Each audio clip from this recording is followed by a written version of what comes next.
یہ جو پانی کا آگے بڑھنا اور پیچھے ہٹنا ہے،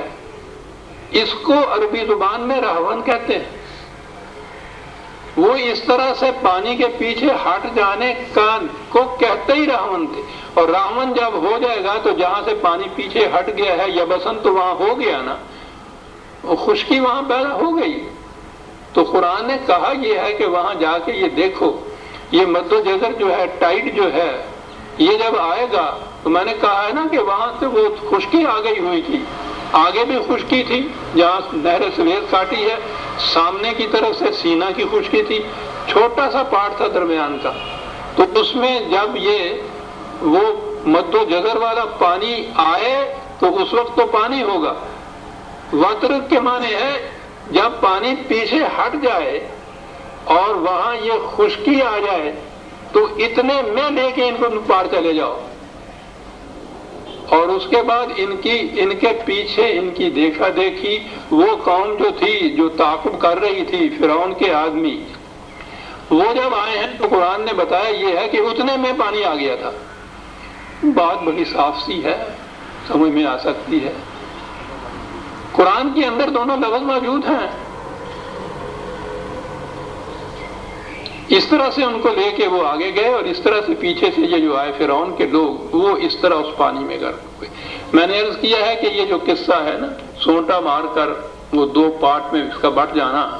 وہ تورات کے اندر افسانہ ہے، اور اب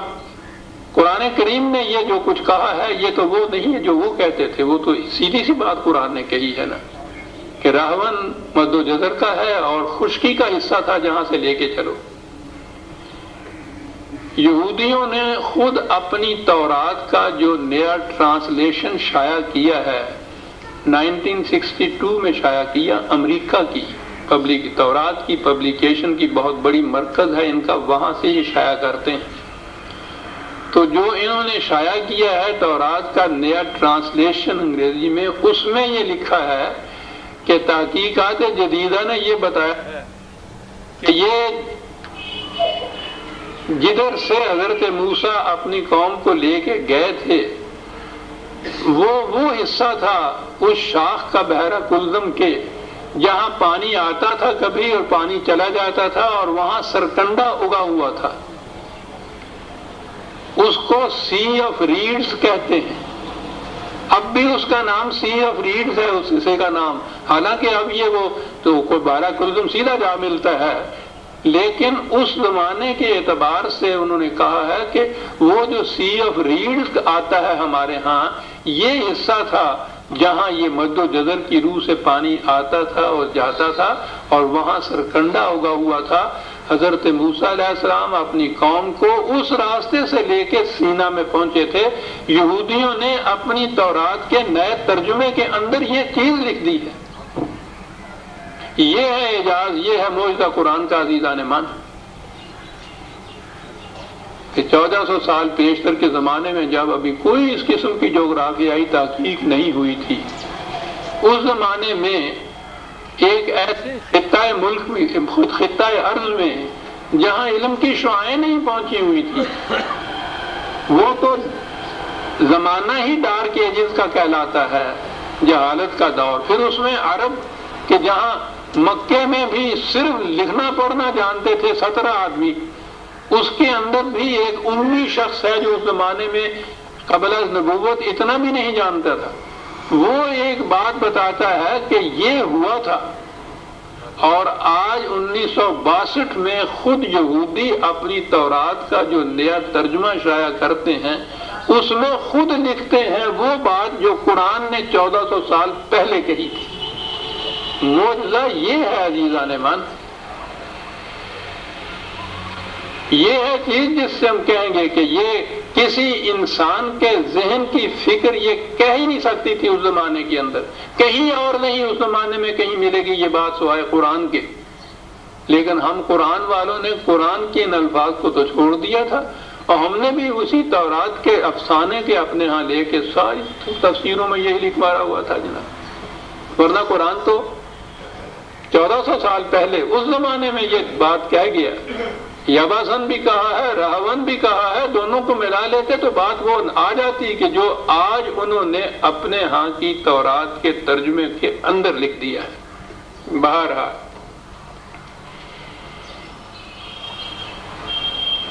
کہا کہ اس طرح سے لے کے چلے جاؤ۔ تو دوسرے مقام پہ ایک بڑے دلچسپ انداز میں یہ بات کہی ہے کہ جب وہ لے کے نکلے تھے حضرت موسیٰ علیہ السلام تو قوم نے کہا کہ پیچھے سے فرعون کی قوم فوج آ رہی ہے، آگے سمندر آ گیا ہے، تو تم ہمیں کہاں مارنے کے لیے لے آئے ہو؟ وہ نظر آتا تھا نا اس قوم کو۔ تو وہاں یہ چیز حضرت موسیٰ علیہ السلام نے کہی کہ میرے خدا نے جو مجھے حکم دیا ہے کہ ادھر سے لے چلو، وہ یقیناً ہمیں ایسا راستہ دکھائے گا جہاں سے ہم حفاظت سے نکل جائیں۔ قرآن میں یہ بات ہے۔ تو یہ اتنی سی چیز کہ خدا کی رہنمائی پیغمبر کو ملتی تھی وحی کے ذریعے سے، وہ یہ تھی کہ وہ فلاں جگہ کا راستہ جو ہے وہاں سے یہ ممکن ہوگا کہ تم خشکی کے راستے سے سینا میں چلے جاؤ۔ یہ وہاں چلے گئے اور اس کے بعد پھر داستان لمبی ہے کہ انہوں نے آگے چل کر فلسطین کے علاقے میں یہ آباد ہوئے۔ یہ سارا علاقہ فرعون کی مملکت کا ایک حصہ تھا، تو یہاں سے فرعون کو اپنی حکومت، اپنی سلطنت پیچھے ہٹانی پڑی، یہ سارا کچھ چھوڑنا پڑا، اور اس کے قابض پھر یہ بنی اسرائیل ہوئے اور انہوں نے وہاں لمبے عرصے تک حکومت کی۔ فلسطین کے علاقے میں، پیلسٹائن، یہ تھا یہودیوں کا پہلا علاقہ۔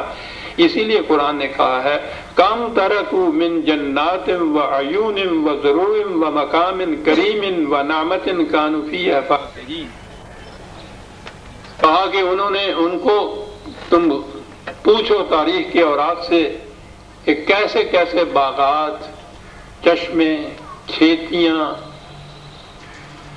ایسا خطہ زمین کہ جو بڑا ہی سرسبز تھا، یہ مقام عزت اور نعمت جن میں وہ بڑے خوشحال تھے، کس طرح اس قوم کو یہ سب کچھ چھوڑنا پڑا۔ اور اس کے بعد یہ ہے کذالک، ایسا ہی ہوا تھا۔ وہ جو کہہ رہا تھا نا کہ فرعون نے اپنی سرکشی اختیار کی قوانین خداوندی کی روح سے، اس کا نتیجہ یہ ہوا کذالک، ایسا ہی ہوا۔ وَأَوْرَثْنَاهَا قَوْمًا آخَرِينَ، اور ان کی ان تمام ثروت، دولت، زراعت، خوشحالیاں، فارغ البالیاں، ان تمام کی وارث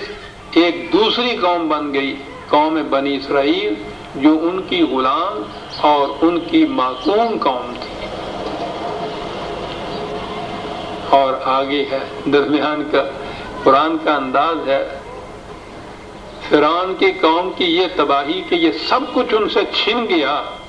کہا فما بقت علیہم السماء والارض وما كانوا منظرین، ان کی اس تباہی پر نہ تو آسمان رویا نہ زمین کی آنکھ سے کوئی آنسو ٹپکا۔ ظالم اور مجرم کی تباہی پر کوئی آنکھ ایسی نہیں ہوتی جس میں آنسو آئے۔ وہ تو اقبال کے الفاظ میں مرگے تو اہل جہاں را زندگیست، ظالم کی موت تو دنیا کے لیے زندگی کا باعث ہوتی ہے۔ باش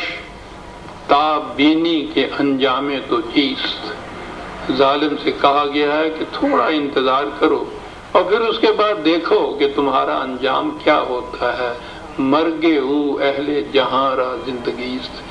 ظالم کی موت مظلوموں کے لیے زندگی کا باعث بنتی ہے، اس لیے اس کی تباہی اور موت کے اوپر کون سی آنکھ اشک بار ہوگی۔ دنیا تو اس دن جشن مسرت منائے گی۔ کیا انداز ہے قرآن کا کہ اتنی بڑی قوم، ان کی اتنی بڑی تباہی،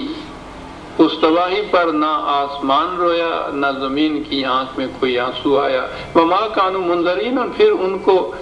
مہلت بھی نہ دی گئی۔ پہلے کافی عرصہ مہلت کا ان کو دیا گیا تھا کہ اپنی روش میں تبدیلی پیدا کر لیں، بڑے چانسز دیے گئے، لیکن آخری چانس جو تھا اس کے بعد وَلَقَدْ نَجَّيْنَا بَنِي إِسْرَائِيلَ مِنَ الْعَذَابِ الْمُهِينِ مِنْ فِرْعَوْنَ إِنَّهُ كَانَ عَالِيًا مِنَ الْمُسْرِفِينَ۔ اور فرعون کو ہم نے عذاب تو تباہی یا بربادی، عذاب